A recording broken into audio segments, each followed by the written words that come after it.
Uh, Hello, everyone. I'm Stephen Jordan. Run the Institute for Sustainable Development and very proud partner with Calandra Cruickshank, the CEO of Statebook. The two of us have been collaborating for some time now to provide educational content via the webinar format.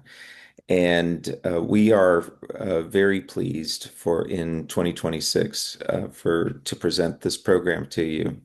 It's a series of 10 webinars that will go throughout the year until next January.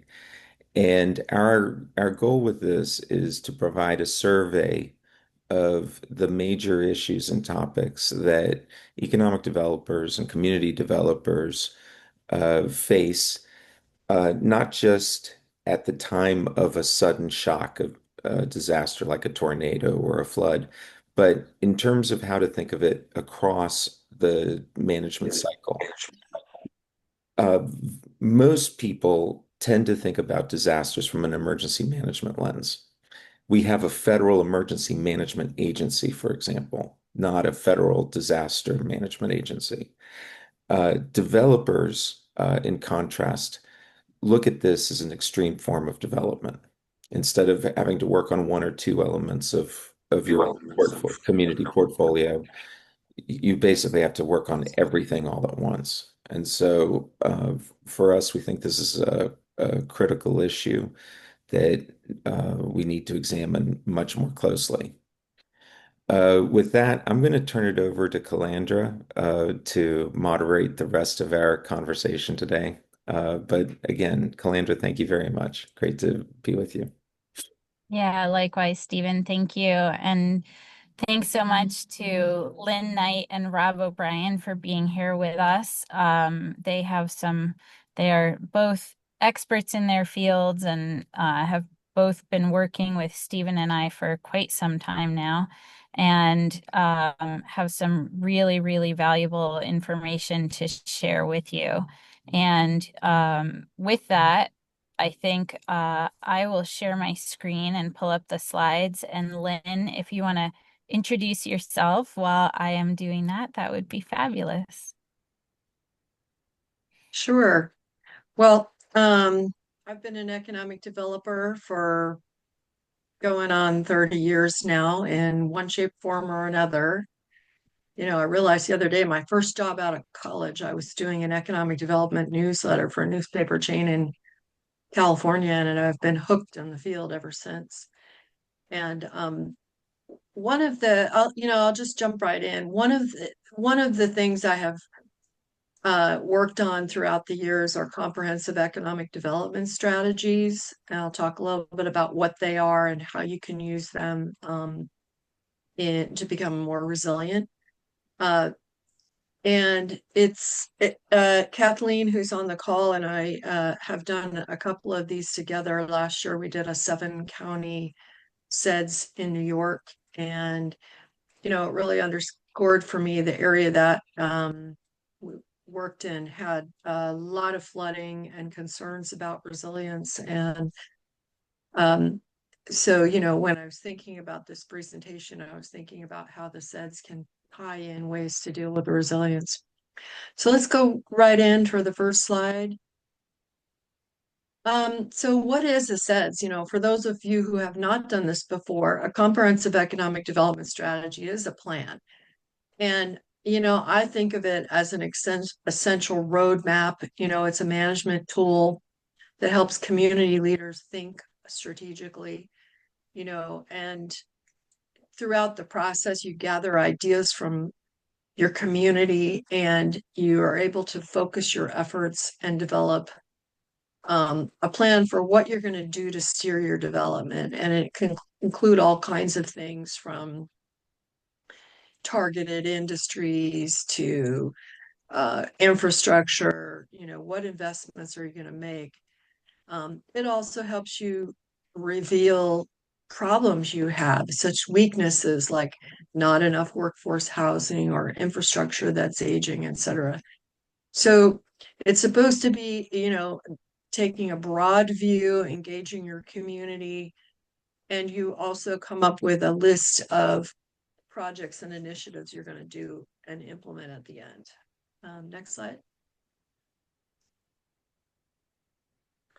So some of the key elements of a SEDS are obviously an executive summary. You do a summary background, which has a lot of detail on your community. Data is where it goes in here. Demographic data, but also things like the cost of housing and how it compares to incomes. You might include in there educational attainment of your community. Definitely industry data, which will help you to identify, what are the economic drivers of your community and what are the trends in those industries. In the recent SEDS I did, we included a graph that explained, what the average cost of housing was for rentals and mortgages as compared to incomes, household incomes. And what we discovered in that particular area is that people are definitely cost burdened by housing. So that revealed a weakness that we needed to address. And then you gather a lot of information and, we typically do a lot of interviews. We might do a survey. For the interviews, oftentimes we'll target all kinds of stakeholders like industry associations, chambers of commerce, heads of economic development organizations, leaders of government, public works, as many key stakeholders as you can reach during your planning process. And we gather all of their ideas. And, then you've got a ton of information to sort out. You've got the data, you've got the opinions.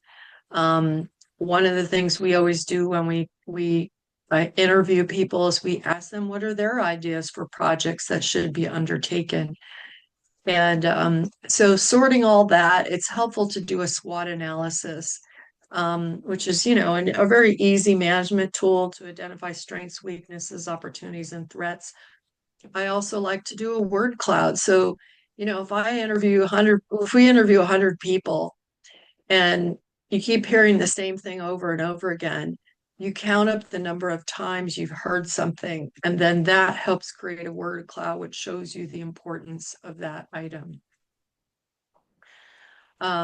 Resilience, this is a section that's actually required by the U.S. Economic Development Administration for you to have an official SEDS.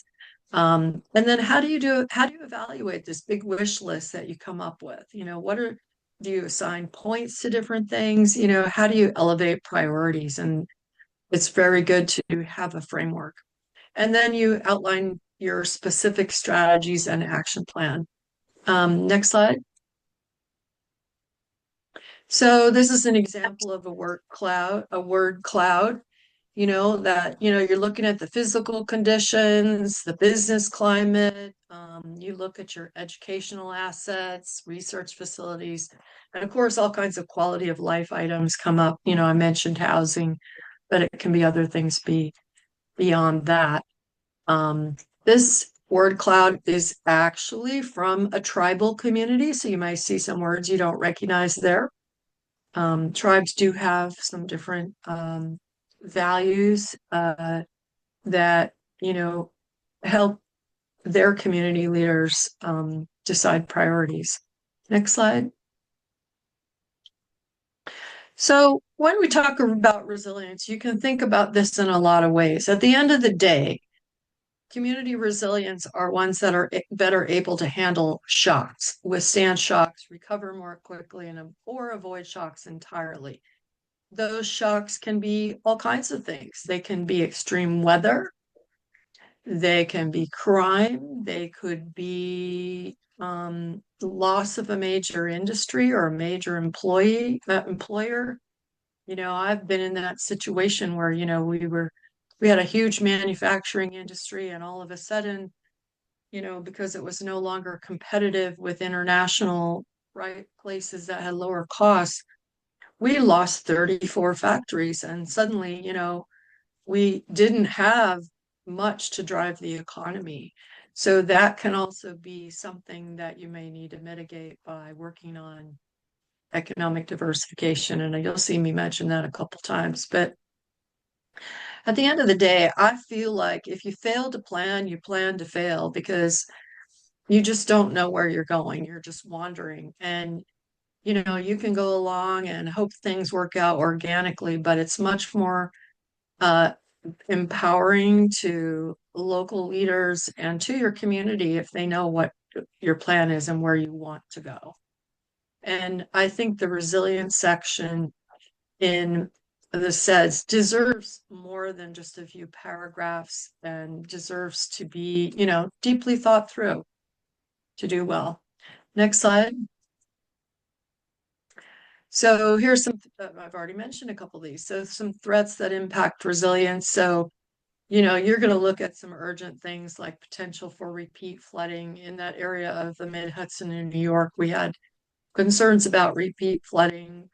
We had concerns about, inundation of water moving around where it wasn't supposed to go, crumbling infrastructure. It was not one of their issues, but sometimes vacancy and blight is an issue. Last night I was watching on Netflix, there's a series right now about Hurricane Katrina.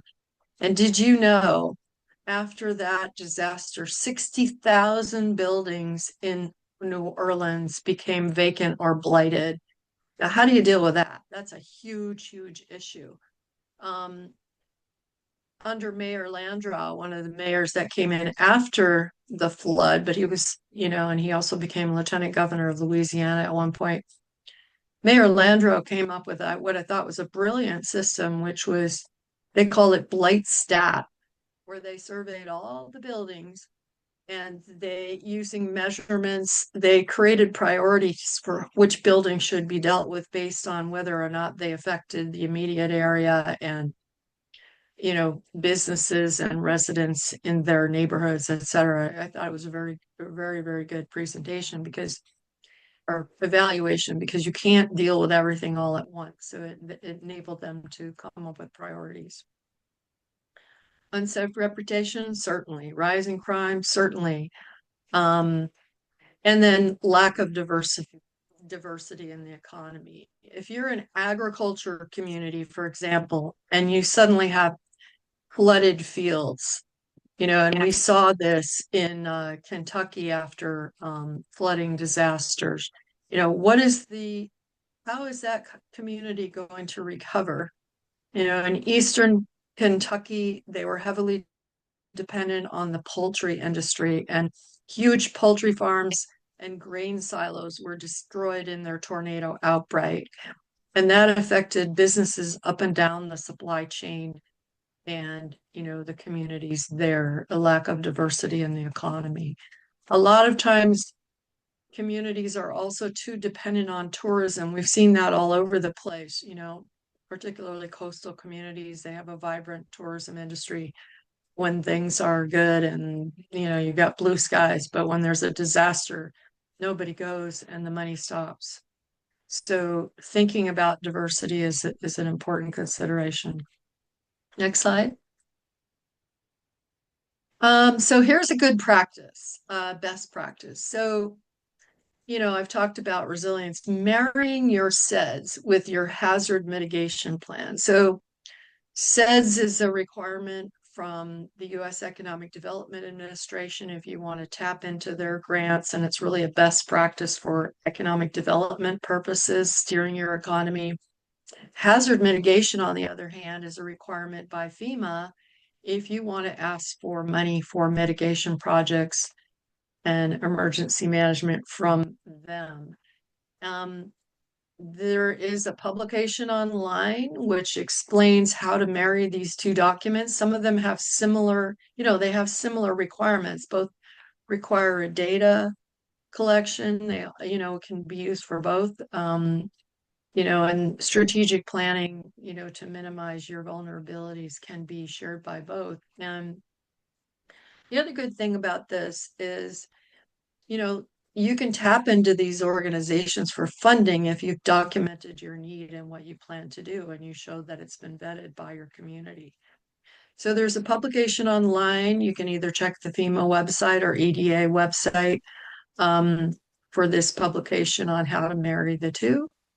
And there's also a tip sheet done by the NATO, the National Association of Development Organizations, which I've provided the link there, which can give you, quickies, and it gives you some examples. And then I've also put in the link to the disaster supplemental. So EDA right now has money for any community that had a federally declared disaster in 2023 or 24. I'm not talking about an emergency declaration. I'm talking about a disaster declaration. We were just looking at the EDA Philadelphia region, for example. There were 235 counties in that region that could qualify for this money. And you can click the link there or just go on EDA's website and look for disaster supplemental, and you'll see the rules and how to do it. Money's available now. They put in 80%. Okay, last slide. Next. So this is just this graphic shows basic planning process for the two plans. And I say SEDS planning is really not difficult, neither is hazard mitigation, but it takes some commitment. And don't shortchange the resilience discussion. Think ahead to what your vulnerabilities will be and come up with strategies to meet them. And, again, the best practice is to marry these two. I'm going to hold questions till the end, and, we'll move right on now to Rob, who has lived experience to share. Great. Thank you so much, Lynn. And Rob, I'll bring up your bio slide and you can give a little quick introduction of yourself, please, and then we'll jump right in.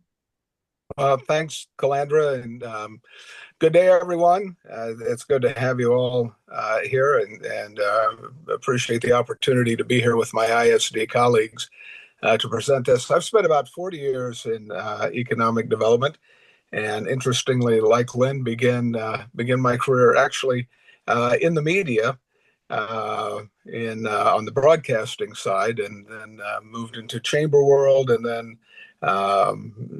economic development, and now I have my own consulting firm for the last 8 years now. And just briefly, I want to give a welcome to Emily Stetcher, who is one of my colleagues in crime on projects in the Virgin Islands after the hurricanes. She had the luxury of going down there while mine was all remote. So, darn, missed out on the Virgin Islands. Calandra, let's move on to the next one here. Economic recovery is crucial, and we get focused very much in responding to disaster around the residents, and that is critically important. It's always about those residents first, and making sure that the people in the community and the region are taken care of. But economic recovery is crucial as well. And first and foremost, loss of jobs and incomes. We have about, as an example, 40,000 jobs in the Joplin community. After our tornado, we had about 5,000 of those at risk. That's a pretty substantial number. When businesses aren't operating, it's a reduced tax revenue.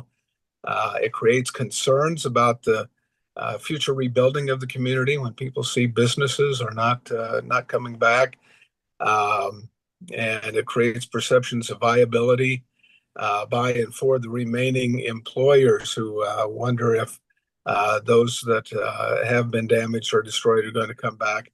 And it has an impact on the ability to attract new investment, as Lynn had mentioned. So, Calandra, click on here. You really build resilience through preparation, and disaster preparation and recovery for employers needs to be built in, along with business support organizations like economic developments and chambers. Local government, they need to play that role in first preparing themselves to respond, and then preparing the employer community, and identifying the resources and those key contacts, and then pursuing projects and programs that help build capacity before disaster begins. Next one. So it's important for these entities like economic development organizations and chambers of commerce, anyone who's touching the business community, to first plan for themselves, to plan how to keep their own organization operating.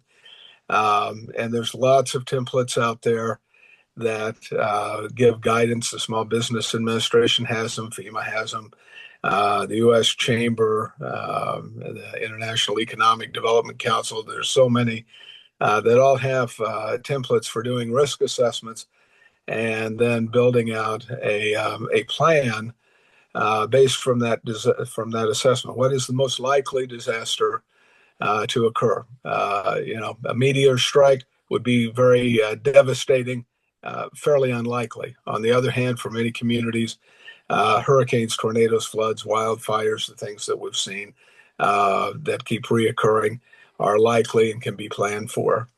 And also, it's very important in the organization, whether you have two people or 20 or 200, to plan with your employees and make sure they know their responsibilities and have those training sessions. And it's easy to forget, but it needs to be done.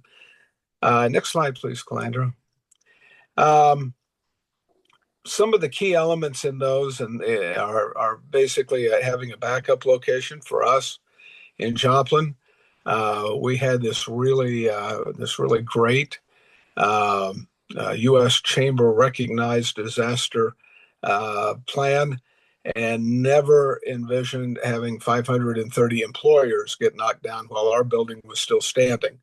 But regardless, you need to think about having that backup location, making sure data is accessible and up in the cloud, that staff have communication tools, and then take the time to start building. And this is very important. I'll come back to this. Getting that contact list of most of the employers in the community, and starting to build a tracking system to keep that information updated, because that becomes important when there is a disaster. And part of that plan is how you reach out to the employer community after a disaster. Next slide, please. Preparing your employers, it's the same thing we found in Joplin. 1 year after, in a survey of employers, 80% with a plan, even if it was a very basic disaster plan, felt like they had a good start on recovery at the 1 year mark, while only 30% of those that did not have a plan felt the same way. So it's important to conduct workshops, encourage your businesses to do disaster planning, help businesses actually work with their own employees on that personal disaster plan, how they prepare at their house, because the reality is, family, neighbors, and friends are the real first responders. They're the ones who respond immediately to help their neighbors in the event of a disaster. And also take time to foster collaboration so employers know each other and can discuss, among many topics, discuss disaster planning. Next one, please, Calandra. Don't wait until disaster to make friends. That's one of the key things. It's important to know who's the emergency manager in your county, who's the local and state government officials especially those that handle economic development and emergency response, and all of the elements that the state can bring to bear. And your small business development centers, most of them are regional. Who are they? Workforce investment boards, and of course, who's at the regional offices for all those federal folks that may respond. Understanding the basics of the programs they can bring is important. And within your own community, again, make the contacts with education and the folks that are those volunteers who respond to disaster, like COAD and BOAD organizations. And also have an existing foundation partner or form one of your own. In Joplin, we actually had two. They were for education support, but we opened them up, and that's where we received money to in turn create loan funds to help our businesses post-disaster. Calandra? Pursue projects that build capacity. So in the community, it's important to develop projects and programs that look at the economic base and that can make the community and employers more resilient. We talk about things like infrastructure, zoning, building codes for Joplin. They had a shift in building codes post disaster. We were trying to strike that balance between how fast you could recover, and people wanted to get their houses back and their buildings back, but also making sure that there was some time to assess how we could make those structures stronger. And so the city did make some changes in building codes for residents, and not big dollar changes. You can spend thousands of dollars, but again, trying to assess what is the most likely thing in terms of high winds in the community versus an EF5 tornado, which there's not much you're going to build that will stand up to that as a residence. So that we've seen that, and Stephen and Lynn know that as well. When you talk about wildfire areas, there are things that can be done to help basically harden houses against wildfires. So those become part of the zoning and building. Do that in advance. Don't do what we did and wait till we got a tornado to say, hey, we need to change the building codes up. One of the best and most things for resilience is building up your workforce. When you have a strong education system and people with skills, and you're addressing your workforce needs, that's one of the most high priority things you can do to build resilience in your community with the people who live there and work there. And then what are you doing for small businesses? And then keep a list of larger projects. And this comes back to Lynn's comment about SEDS and building in those capacity projects into your SEDS. They might be aspirational, but when you have them on the shelf, if you will, and enough detail around them, that even if you haven't had the resources to pursue them in the event of disaster, there may be resources available to bring those to the table. And you already have the leg up because you say, these are things we've already been thinking about. For us, one of those projects that was aspirational was building a training facility for advanced manufacturing. We hadn't quite figured that out. We're working on it at the time the tornado came, and at the end we wound up with about $6 million to actually get a facility, retrofit it, put the equipment in, work with our community college, and now they've outgrown it and gone to another one several years later. So those things can work out. Calandra, please. So what happens in a disaster? What's the next step for organizations, for economic development organizations and chambers, and even local government? Calandra, if we can click on. You have to take care of your organization first. Make sure that you're operating, as we talked about. Get volunteers even to help that. We found, because of our relationship with organizations outside of the path of our tornado, we were able to bring in people from chambers around our region to actually staff our office so our people could go out in the field and meet businesses where they were, which was at their business location, trying to figure out what to do next.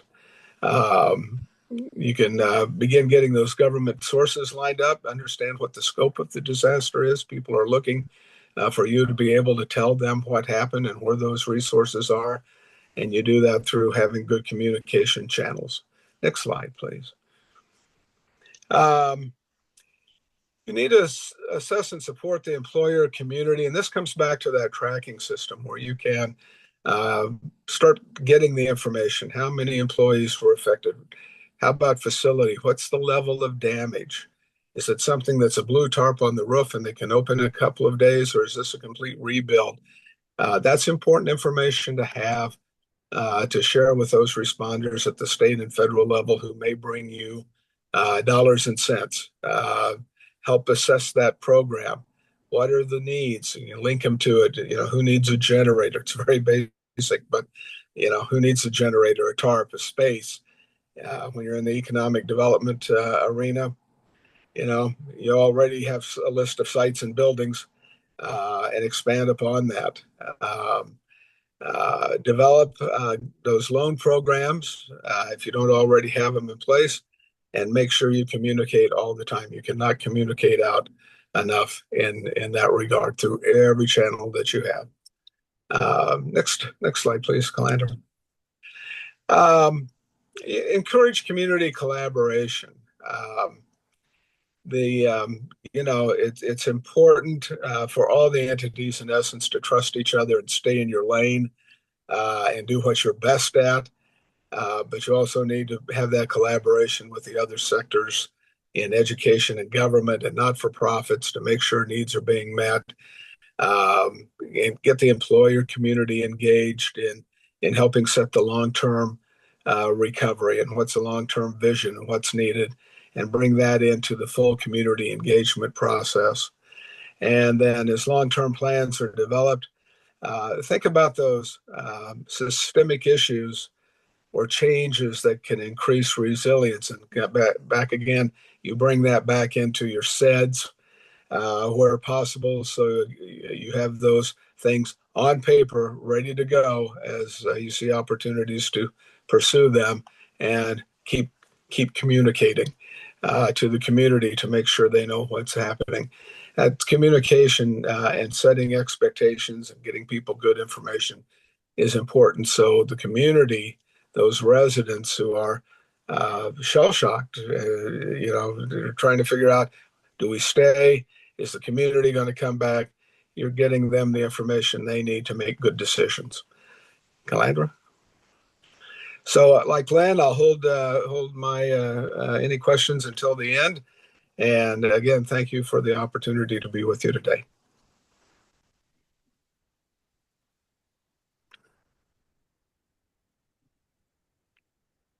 Calandra, you're on mute. Thank you. I was thanking everybody and thanking Rob for his presentation and asking for 2 minutes to pull up the last presentation. There Well, we go. while you're doing that, Calandra, I just want to make 2 points if I can. One is Sure. that you know what Lynn was talking about in terms of the sets is so important. I want to underscore this. Not having a plan is a plan. And so when people say, "Oh, why are you doing this or that?" You know, the market will take care of everything. The the real important thing about every community is that it's individual. I mean, it's unique in its place, it's unique in its conditions, it's unique in what it has to do. And you can design a place, a town or a city where it's just a collection of individuals cohabiting in the same space. What a SEDS does is it helps you to think through what is your portfolio? What is it that you want to offer to your residents? Why live here? And too often, I think that with economic development, we tend to focus on the opportunity side of the equation and not enough on the risk management side of the equation. When it comes to individual investing, you think of risk-adjusted rate of return. I don't think we do enough risk adjustment in terms of our economic portfolios. The second thing I wanted to say is that one of the keys to the success of Joplin, its recovery, because it really is award-winning and is recognized as one of the 10 best recoveries of the past 25 years, is that Rob and others in the community brought together a deep web of stakeholder relationships. And That connectivity, you can see how it matters at the individual level. The people that are most isolated are the ones that are most likely to continue to decline, whereas the people that have the richest social networks are the ones that are most likely to get through hard times easier. And I would submit that as I was thinking about it, Rob, as you were going along, is why were you all so successful? And I think it was true. You all had a concept, an idea of what you wanted to do ahead of time. You had some big projects ahead of time that you wanted to get done. But I think the other thing was that you were connected at the local, state, and federal level in a ways I mean, if I were Rob, what I would love to do is see you just teach a class on stakeholder relations for economic developers. I think that that would be a really important value add. So when we come to small business, oh, and one last thing I want to say too is that Warren Buffett's first rule about investing is do not lose money. And the second rule of Warren Buffett's laws of investment is always remember number one. And I don't think that at the community level we think like that enough. How do we not lose what we've got? Because once you have kind of your capital stack, you can continue to build on it. But if you're constantly taking one step back in order to go two steps forward, you're basically robbing from the future just to get back to the status quo of the present. Next slide. Thanks, Calandra. So you see the vertical line here is the extreme event. Everything that you do to the left of that line determines how well you're going to do to the right of that line. Let me say that again. Everything that you do before the disaster happens is going to affect how well you do after it happens. And the disaster doesn't have to be like a tornado or a flood or something like that. The disaster can be a plant closing. It can be COVID. It can be a power outage that lasts longer than you think it's going to last. It's so important. And when I was working with Los Angeles on this, we called it a playbook. The idea being that you don't know what kind of a disaster you could have. So you need to be able to have flexibility. And it's not just important to have a plan, it's important to practice it. So as we look at how do you retain and build on your small business base, there are activities that you do before the disaster that are just good management principles on from the beginning. You want to manage risk, period. That's just smart planning. But you also want to think through, okay, how am I set up for coping with the initial shock at the beginning? How do I how do I think through how to stabilize the situation so that I can build on it for the future?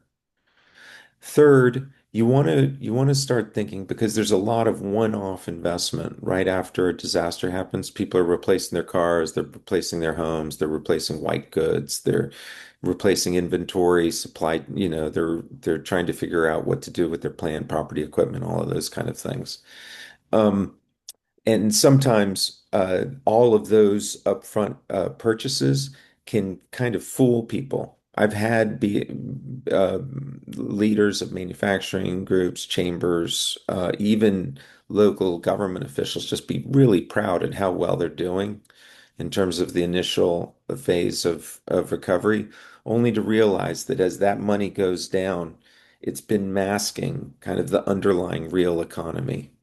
So one of the things that we did with Wells Fargo in 2018 is that we recognized this second shakeout level and created the first small business disaster recovery grant program, the recovery piece of it, not a relief fund at the first curve, but a recovery fund at the second to help you retain from that second shakeout. Because just think about it, as you're rebuilding the infrastructure, as you're coming back with the utilities, et cetera, your customers aren't waiting for that. And so the customers will be having different patterns of what behavior, et cetera. So you may have things repaired, but the customers haven't come back. And that's horrendous for small business cash flow. And this is why you get that second shakeout at the end. And then ultimately, the what increasingly happens in our country is that we have K-shaped development and we have K-shaped recovery. And the K being that some people are getting richer from the process while other people are getting poorer and getting degraded. So you have to think about kind of your small business profile, not just in terms of what you want the leading edge to do, but what do you need to do to make sure that the most vulnerable small businesses, particularly the small businesses that are operating in the most underserved neighborhoods of your community, how are they coming along? In some of these cases, for example, having that daycare center come back is huge for the people in the area to be able to find jobs in other neighborhoods. So there's some of these small businesses that actually have major multiplier effects when you help them. Next slide, please. Okay. So no one has ever really put together a a full small business retention strategy, a full small business resilience strategy. We have, and what we have thought about is not just the level of what you want the individual small businesses to do, but also you have to think through, as Rob alluded to, the infrastructure and the support system for your small business base. So, so some of the things that you can do at the community economic level are credit for resilience, where you offer incentive programs to make sure that your small businesses are taking steps to improve their risk profile. You technical assistance and training programs, parametric insurance. A lot of pre-planning doesn't get done, if I'm going to be totally honest.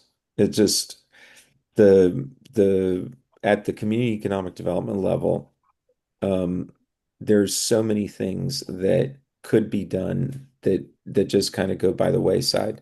And this is part of the reason why I think that just having that growth mentality as opposed to that risk management mentality kind of hurts us for the longer term. But then let's go to the next slide because I'm conscious of the time.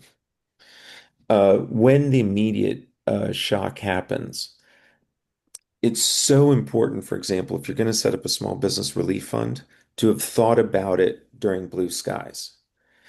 What happened after the January 2025 wildfires in LA is six different small business relief funds got set up.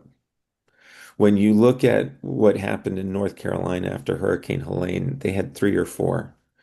Um, Increasingly, people think that, oh, the more small business relief funds, the better. But what that ends up doing is um, you end up diluting the impact and ability of any single one of those funds to promote systemic change. And unless you have serious coordination mechanisms among the small business relief funds, um, what you're going to find is you'll have some small businesses that are very capable getting access to three or four different grants, while some of the folks that are the least capable are shut out of the system completely. So, so really thinking through the architecture. One of the things that LA did really well with COVID is that they designated LISC to run their $100 million small business relief program. And so everybody knew this was LISC doing it. Um, more more funds is not necessarily better in terms of providing overall uh, coverage for the community. But when you do have it, and this is why Statebook and what Calandra is doing could be so important in terms of creating a digital dashboard so that you're monitoring as close to real time as you can. Okay, this is where the diaspora is happening. This is where you're getting a ton of vacancies and they're going somewhere else. This is a place where it looks like people are reinvesting and coming back in here. That monitoring piece is critical. Making sure you get the relief fund worked out well is important. Creating a common application because a lot of small businesses have so much fatigue afterwards. They're filling out so many different apps all the time. And we've talked about, how with college the kids can fill out one application and they can go to 20 different universities with it. Um, we think that could be very, very helpful for your small businesses that just don't have the capacity to be filling out all this paperwork all of the time. And then the another really key important thing here is to create an information clearinghouse so that because after a disaster, there's typically 1,000 flowers bloom. And your typical small business isn't going to be able to chase down every single individual thing that just gets announced. But it's not just important to have a information clearinghouse. It's important to have your network of local community groups network to each other so that they're all able to point to that clearinghouse as well. So, and then one other critical thing, and Lynn makes a very good point about this when we're doing counseling, is that you don't want to do the economic impact assessment too early. You want to let things settle out, maybe 4 weeks, 6 weeks, 2 months, 3 months afterwards, because there's a lot of smoke and noise and all kinds of things going on, and you don't want to get in the way of the emergency responders. But the sooner that you're able to get in there to understand, because when people talk about the economic costs of a disaster, they're only talking basically about two things: insured costs and then a model of uninsured costs. They're actually not talking about the opportunity cost. They're not talking about capital reallocation. They're not talking about um, market displacement. They're not talking about the rise of new competitor. They're not talking about supply chain disruptions, all of that kind of stuff. They're just talking at that tier one level of direct impacts as far as they can. And the model isn't even correct most of the time. A lot of this stuff, when you see a disaster costs $20 billion or whatever, say plus or minus. Just think of it as directionally accurate, but don't think that that's actually what's really going on. The actual cost could be 10%, 20% more. Um, uh, but people just really don't know.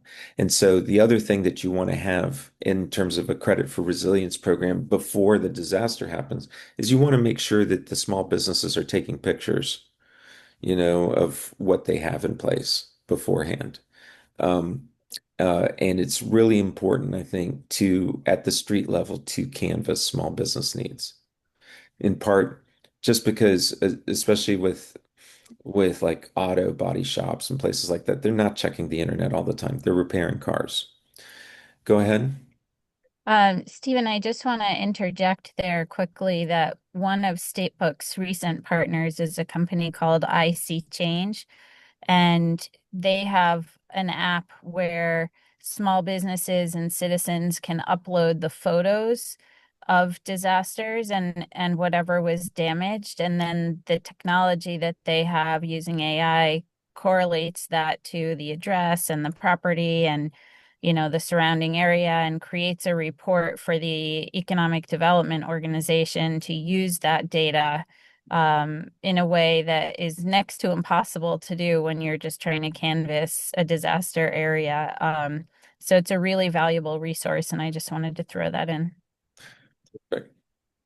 So I realize I'm running over Calandra, so I'm going to speed through this. We're fine. And for anyone who's really interested in the resources that I'm referring to, um, email me and I'll put my email address in there. ISD is really known for creating these compendia of resources together, and I'll send out a short stack of kind of links and things like that after uh, this webinar. So stabilization gets short shrift. This is the most undermanaged part of the entire disaster management process. And I could talk for days about stabilization strategies and all the rest of it. But just think about it at an individual level. When you're in a car accident, you don't go and immediately buy a new car. You don't immediately go to physical therapy. You stabilize it. You get a cast on your arm. You get a loaner car. You do an evaluation of where you're at. We don't focus enough on the stabilization tools for an economy uh, to allow it to enable it to get to the long-term recovery process. We don't do enough to really be thinking through um, what we need to do in terms of retention from that.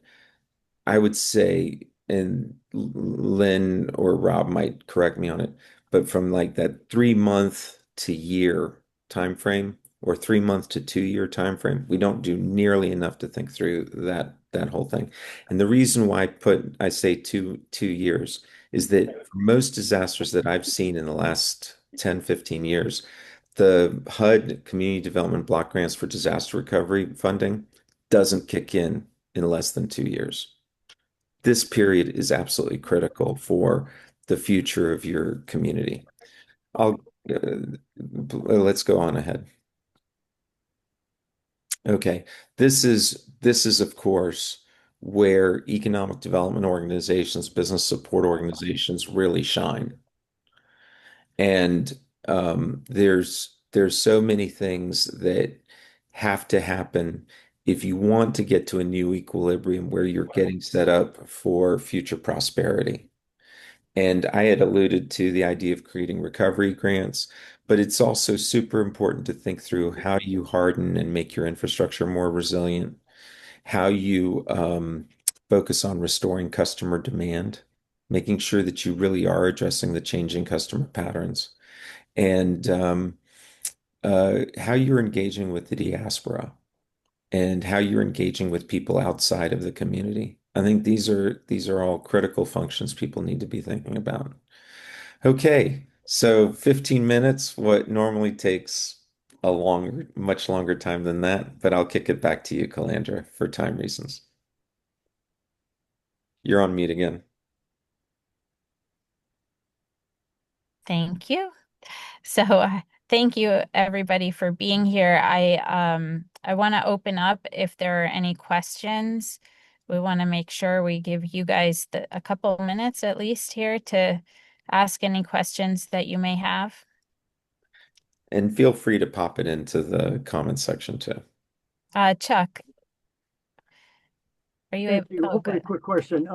I've spent 5 decades working on global issues and only to be expelled from that arena and then forced into my community. And now I'm best friends with the mayor because all of the global forces that I couldn't stop are now hitting communities at the global level in every community. And like Stephen said, they're all different. Every community is different. And so I've been working with the mayor on a number of things in terms of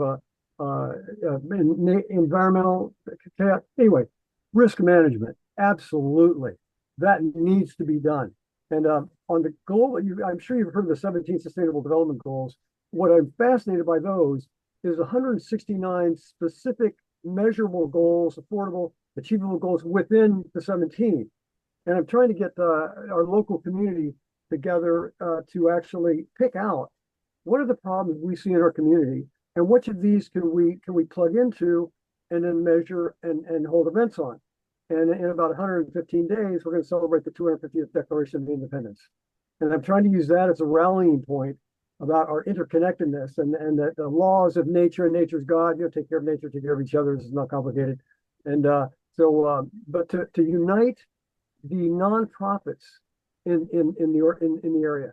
Just 3 days ago, I was at a nonprofit, a chamber of commerce meeting dealing with the mental health problems of all the nonprofits, and it was packed because of all the complications they have in serving the people in need. Their mental health thing is off the chart, And so the idea of trying to bring those nonprofits together to work in advance of the crisis that are coming, because there's more coming. I mean, we're just beginning to see the height of the, I don't say the zombie apocalypse, but there's going to be some hard times coming, and we need to be ready for them. So anyway, I'm trying to get this happening across the United States through Rotary International. And so it's really a game plan that I hope Stefan and will meet with me on and see how we can promote that as a getting ahead of the game a strategy rather than wait till it happens and then deal with the chaos. Hey, Thank you, there we Chuck. go. Lynn, you want to I respond? kind of did much of testing today, and most of the errors or issues which we found yesterday have been resolved. Oops. Get this note from Yasha. Lynn, Linton Wells, could you please mute? Do you mind?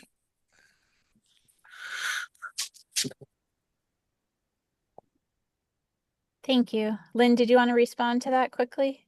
Well, I wanted to ask Chuck where you're from, where you mentioned you work with the mayor. What community are you from? Oh, I'm in Rockville, Maryland, and it's a very progressive community. You know, I came here 20 years ago. They fined me for trying to build with recycled materials, and now they give me an award. And so it's changed quite a bit. And I'm very tied into our Twin Brook Community Association, TCA, which is one of the maybe 6 or 7 small sections of Rockville. And we're deeply tied into that in terms of, we just had a presentation by another organization doing the similar thing on the state level. And so I've not been in touch with him, but this really is just nothing but opportunity to really bring the communities together. It was after 9/11 that I started looking at the consequences of the terrorist attack that will possibly come, whatever it could be. And now it's the cyber issues are threats. They're coming.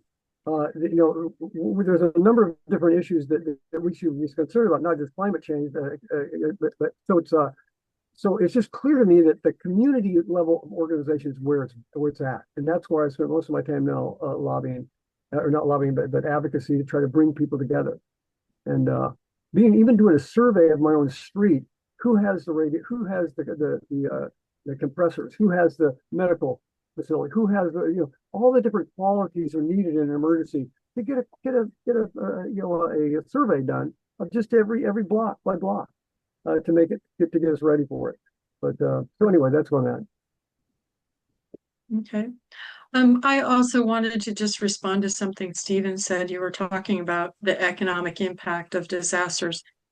You know, when we work on a disaster mission, we look at the economy before the disaster and then we look at it afterwards. And you're right, we also want to do some time series. So what I have seen is that 100% every community underestimates the impact because, okay, yeah, you need to do an impact, what was the actual physical damage, but the ongoing damage to the economy can really be even larger than that.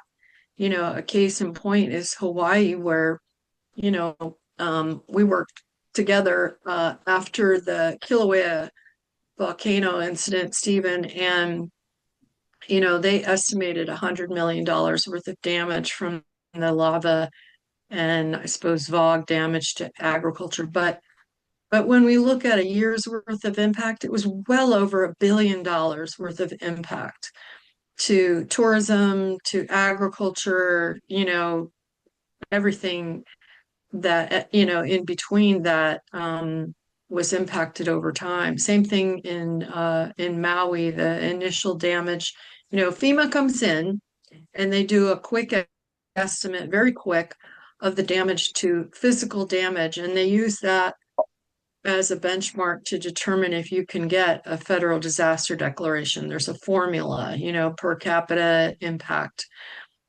But the damage keeps going and going as, tourists stop coming and supply chains are disrupted and all that. So when doing economic impact, I really think you need to do it over time, at least a year. So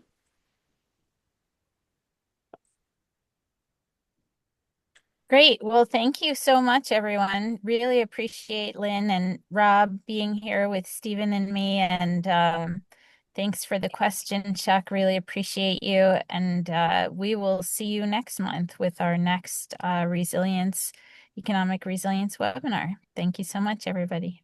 Thank you very much, Calandra. Bye Great all. partnering with you all. And if you are appreciate this content, please give us a like and subscribe, as they say. And uh, we really appreciate your support and look forward to our next one in April. Thanks. All right.